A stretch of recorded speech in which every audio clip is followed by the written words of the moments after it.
Hello and welcome back to Turn 1 Soren. It's good to be back, and I'm debuting a new series called Into Signet. In this series, I'm going to be exploring the more controversial aspects of the Magic the Gathering community. And in this first episode, we're going to be looking at competitive versus casual Commander. Let's define our terms real fast. What do I mean by competitive and casual? Casual to me is you sit down at a table with your friends and everybody plays, laughs, and everything's copacetic. Now, casual EDH is recognized for maybe people trying out silly decks or silly tribal decks, splashy spells, interesting combos being made, and longer games definitely. And very much there's a sense of politics is going to be kind of a huge factor throughout the game. Competitive EDH is a very different monster. Games usually don't last past turn 10. It's known for very, very fast kills or locks. Very much a higher power level in the cards played. Competitive EDH, in my eyes, is very similar to two chess grandmasters. Very calculated, thinking several moves ahead, and a lot of sitting down and knowing your deck very, very well. Politics does tend to play less of a factor in these games. The schism between these two trains of thought seems to always go into several different categories. One is, you're playing Magic, why not build the best deck you can? You got access to all of Magic when you play Commander. EDH is a naturally casual format, usually. Or, maybe for, a casual player might say, hey, short games aren't fun when it comes to Commander. And then there's often the argument of whether or not politics are very much a natural part of the format as a whole. The first argument is one I bumped into most over my research. The idea behind it is the crux of the argument. To win at Magic, you need a good, efficient, tuned deck that knows what it's doing. In eternal formats like EDH, this means fast mana, redundancy, tutors, and a way to win early. It's what powers Legacy and Vintage, and what should power the third Eternal format, right? There's no doubt that competitive decks are well known for winning turn 3, but this doesn't necessarily mean casual decks need to be slow and require, 2 hours to go off. There is such thing as a well-tuned casual deck, and I'd like to invite you to look at my Saheeli deck and my Tristani deck. My Tristani deck runs about 3 to 4 token doublers and a couple of tutors for me to get them out. And about 6 times out of 10, if I get the right opening hand, I can usually do very well for myself in a game. And in my Saheeli deck, I run Mycosymphlatus and a lot of artifacts that can bring the pain when it comes to my opponents. And both are very, I would argue, well tuned. But there's a certain point I'm not really going to take them beyond, but they're well-tuned casual decks. And I think that's very much a possible thing to do. Both Tristani and Saheeli, my casual decks, are still casual decks. Tristani runs very slow because I don't tend to run a lot of ramp in it. Saheeli really only works if I have one of my draw engines online, and that depends very much on me either getting it in my opening hand or drawing it. If either of those decks really flop out of the gate, I have to turn to politics in order to, keep myself in the game. This ties very much into my fourth point that politics are a natural part of multiplayer Commander. It's one of those fun parts of the casual game, at least to me, where, you're going to have to try to get yourself out of everyone attacking you, or maybe you appeal to that one very powerful player at the table to help you stay in the game, and maybe you can draw something and start to get back into it.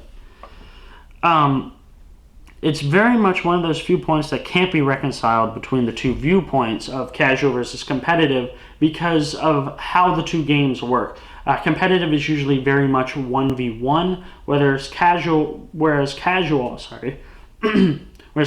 is very much maybe 2, 3, or 4 players, sometimes even much more. Very rarely is it 1v1. The argument that EDH is a naturally casual format is kind of a weak argument to me. while it is kitchen table magic at its most roided up, it's still a format of magic, and some will interpret it differently. Some will say that they got to build the most efficient and fastest decks, while others are going to say, hey, I want to build a slower strategy, or maybe I want to try this really janky build. This argument that EDH is a naturally casual format seems to be a very forced interpretation of it. It's just you can play casually any format of Magic. You can also play any format of Magic, competitively. Such is the interpretation of anything, there will always be multiple viewpoints. To the final point that short Magic games are not fun. I agree with this on both sides, actually. I agree in the sense that if I'm playing Magic with friends, I want to play as much Magic as I possibly can. I want that moment in time of me, my friends, and the cards in between us, and, to last as long as possible. I love my friends like family, and, I thoroughly enjoy playing Magic. However, at the same time, I want to win said game of Magic because I'm still a somewhat competitive person. That's the goal of any Magic game, to win it. I do believe that these two beliefs are reconcilable because you can have a long game of Magic that you're still in it to win it and still have fun. If your game of Magic is too short, then you run into this issue of the winner wins, and then everyone else is playing for second, while the winner sits there on his phone, bored out of his skull. This is usually due to discrepancies in power level, and I've found can often ruin a game of Commander for me. I actually have a story about this. So I've recently moved, and I found a new LGS. And it has Commander Night, which is on Thursdays, which makes it hard for me to get there and stay for multiple games, but that's not the point here. I get there, and pods are 4 people on Commander Night. So I sit down and ask the fellow players that I'm sitting with, hey, do you guys want to just play a super casual Commander game? And they're like, sure. So I pull out my Grixis Super Friends deck, which still needs work. And one of them pulled out, I think, this really weird mono red deck. I can't remember the name of the commander, though. Another guy pulled out a surprisingly very casual Freyalise deck. And the last guy pulled out a Zur deck. That guy proceeds to shit all over the table, gloating the whole way to his win. I left the store after that game, mainly because it was like 10 p.m. and I have to get to work the next day. Needless to say, there was very much a clear disconnect between him and the rest of the table. Now, I know this seems like kind of a detour from short games of Magic are not fun, but I would argue that casual games, like in my story, can be short if the table does not communicate effectively. Power levels are a very big key there. If 2 people were running competitive elf decks and 2 people were running even modified precons, someone's going to have a bad time. And then you get the unfunness that is a short casual game. However, short competitive games aren't necessarily a bad thing. They can actually be good due to how competitive works. I described it before as a chess match between 2 grandmasters, and this is very much true.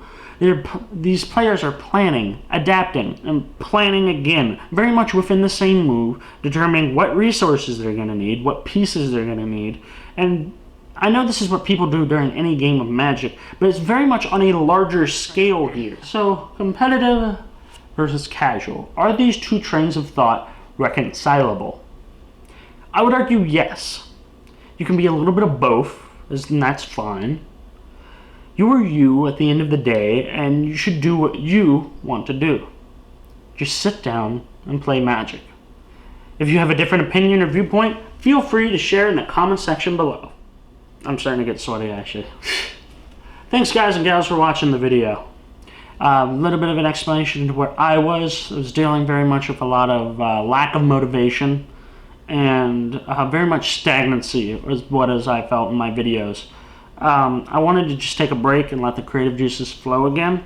And so please, just like the video, consider subscribing, share this with everyone you can. Share it with your Magic group, your friends, your LGS owner, your Mark Rosewater, if you can get him to watch it.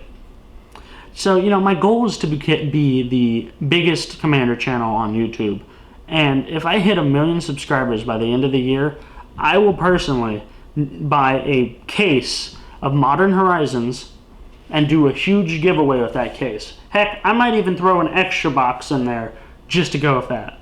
So please do kind of help me get there. And, you know, as always, everyone, have a good one.